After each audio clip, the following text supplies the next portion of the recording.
I don't understand how to find the vibration or to get to a vibration on how to manifest the body that I want. And I've done it before.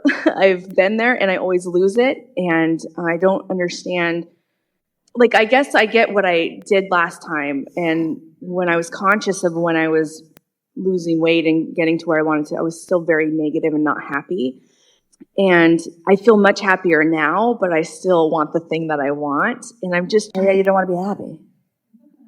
We're just teasing you. Oh, I'm like, is that true? We should never attempt sarcasm. It doesn't go over well. Not with bright, shiny people. The most important thing to realize is that it's a process of figuring it out for yourself. Esther had a conversation with someone just a couple of days ago, and Esther was talking about her desire for fairness. She was talking about it among the people in her world, this feeling of fairness or balance as far as it is coming from her. And then Esther said, finally, I don't know when it happened, but I finally come to the awareness, it's sort of a gradual thing, that it's not my job to make everything between everybody fair. But I have discovered that I have to be in balance with whatever it is that I am doing. So all I have to do is figure out how to be balanced between me and me. Well, the thing that's interesting about things like your appearance, your body weight, anything that has to do with your physicality, is that most of you have a whole lot of other opinions involved in that than just you and you. Yeah. In other words, when you said, I'm happy, the angels sang for a minute because that's all that is ever necessary in order for you to thrive. So you got to just be happy consistently. Let's start another place. This is really what you're reaching for, but a little basis here will help you. So we believe that you create your own reality. We know that you get how it works. And we know that you are understanding that there is a vibrational basis and that you understand your emotional guidance system. So when there is a desire in place, and there is a strong desire, what's in your vortex is really pleasing to you in so many regards.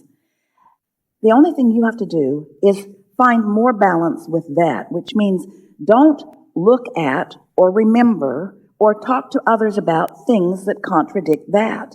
Because the only thing that matters is you being in the receptive mode about that. So the easiest thing is to get off the subject that is more challenging and on subjects that do not challenge. Because the receptive mode is what you're wanting. How do you turn any vision or idea of what you want into a physical reality? Well, the thing that's hardest, especially as it regards your physical body, is that your physical body sort of goes most everywhere you go. And so you are aware of it. You are aware of how it sits and how it stands and how it moves and how it wears clothes and how it looks. But most of all, you're aware of how it is seen by those who are seeing it. That's the part that is the most crippling. It's too strong of a word, but it does really slow you down. So what we're wanting you to do is realize that your work is to make your gap all important and everything else far, far, far, far, far, far, far less important. So an easy way to go about this is to focus on something else that is important to you, but that is already in vibrational alignment, something where it's easy for you to be in the receiving mode about it.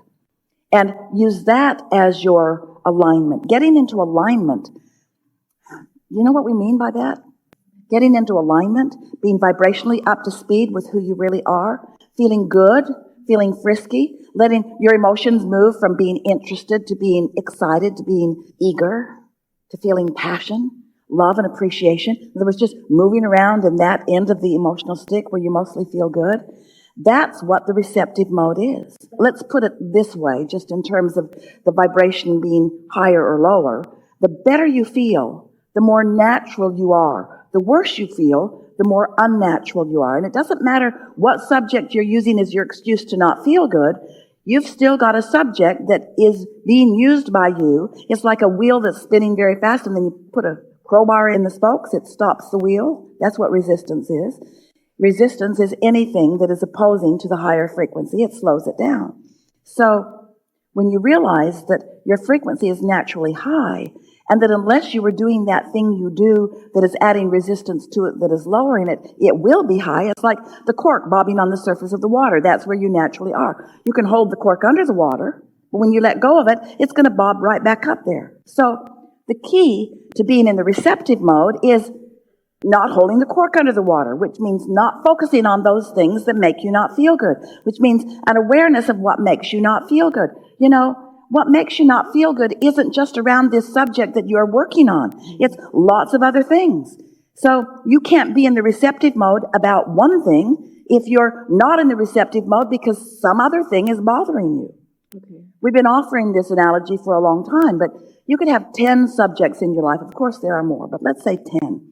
And 9 of them could be going really well. And any one of those you could focus on, which would hold you up here in the receptive mode, which means you would be turning these thoughts to things really, really easily. But if there's one thing that is really bothering you, if you're like so many humans, you've got your nearly undivided attention on that one thing because you've got to find that problem, wrestle it to the ground and kill it. And so you use that one thing that isn't going well as your reason to hold yourself out of the receptive mode. We're going to use that phrase a lot today because out of the receptive mode is the only problem you've got. That's the only problem you ever have is being out of the receptive mode. Because if you're in the receptive mode, then you're tuned in, tapped in, turned on. Then you're at the right place at the right time. Then things are unfolding easily for you. Then those thoughts are turning to things easily. Do you ever all of a sudden say, "Oh, I just got the best idea"? You were in the receptive mode until you thought about it for a minute. Realized it's impossible for you to do that thing. Hold the cork under the water. And so you could have 10 subjects and 9 of them really not doing well right now. And 1 of them doing fine. And you could focus upon that one, hold yourself in this receptive mode, and the other 9 would have to follow suit. So use anything and everything that you can to get yourself in the receptive mode. Have we convinced you that there is one? Do you know that there is a vibrational version of you that is just pulsing and thriving and presenting itself to you? But if you're over here looking at reality, then you're holding the frequency of what isn't, and what is wanting to become can't become because you've got the vibration of what isn't so rampant in your vibration. We think it is thrilling that a large number of people on this planet understand that. Understand that it is frequency and that it is emotional and that your emotions are your first, usually conscious realization or manifestation. We want to call your emotions a manifestation. Don't they feel real? Go to a scary movie. It feels real enough, doesn't it? You know that guy's not coming out of the bushes after you. But he might as well be. Because of the way you're feeling. In other words, you're having an emotion that is a reality. Now what? Okay, I just have one last question, and this one was maybe the hardest to ask in front of people. Wait a minute. Would you all leave? Oh, wait, that's not the path of least resistance. So you've got some choices. And we would think about this. We're not trying to guide you one way or another. Okay. So you have something that you want to talk about, but you don't want to talk about.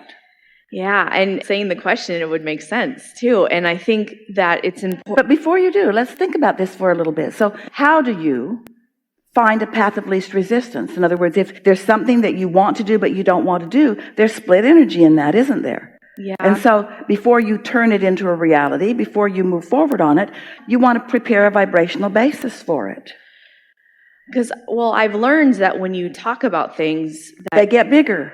Bigger or more clarity? Well, both, but bigger. The problem gets bigger before the clarity comes. The problem gets bigger and attracts more of what is wanted, but the key is how fast can you get into the solution mode and out of the problem mode? Yeah. Because the vibration of a problem and the vibration of a solution are 2 very different frequencies. So how do you do that when it's a direct interaction with another person? What do you mean? So part of the thing I'm having an issue with is it directly involves somebody else. But this is the thing that we were wanting to point out to you earlier. Even though something directly involves somebody else, they are really irrelevant. Yeah. The only thing that is relevant is where you are and your desire. That's what's relevant. So then how do I get past the place where I feel completely frozen, stuck, of allowing? We're happy to talk with you about whatever it is you want to talk about here. But the specific answer to that question is you thaw out a little bit at a time. And what we just gave to you earlier about taking the 9 subjects that are working and use them as your reason to be in alignment. Here's the thing that you might not be remembering. It's a common thing that people forget. You've already asked the question. Life has already caused you to ask for what you want. Mm-hmm. And Source has already answered it. So the solution has already assembled and is ripe for your receiving of it. Mm-hmm. But you've got to get into that receiving mode in order to hear it. Mm-hmm. And so the only thing that matters is being in the receiving mode, because it's already been asked and answered. You've just got to get into the receiving mode. And so the specific answer to your question is whatever it takes for you to feel better, even if it means avoid that situation for a little while. In other words, you're sort of doing what we were saying earlier. You're taking that one thing and you're giving it so much attention. And in giving it so much attention, you're holding yourself out of vibrational alignment and then struggling with all of that when we just explained to you not to do that. It's really funny because I believe that so much. And so I really focus on just being happy and finding the things that make me happy and then focusing on those. And I really tried to, like, when I'm sitting in the car, I'm noticing my body. It's just, I can just feel it. And I'm just like, okay, get that out of there. What am I happy about? You know, because I don't know how to change it otherwise. You know what happens when your inner being notices your body? First of all, when your inner being notices anything, get out somewhere today. Have you seen this day out there? So when your inner being looks out at the horizon, feel what it feels like when your inner being appreciates something. And if you want to know what it feels like when your inner being appreciates something, you find something to appreciate and stay focused on it long enough that you allow your receptive mode to fully allow source energy to flow through you in this moment. So that's how your inner being feels when it focuses. And so if you're in the car looking at your body and feeling unhappy with yourself for some reason, you're out there on the raw and ragged edge without your inner being, because your inner being does not feel that way. Well, that's the thing that we want you to understand. We want it to not be about your body. We want it to be about your receptive mode. Mm-hmm. We want it to not be about your body. We want it to be about your alignment with source energy. We want it to not be about your body. We want it to be about you being a vessel that is vibrationally in sync with source energy and is allowing source energy to flow through you. We are not wanting to use the word opinion because that is sort of a word that you don't like very much.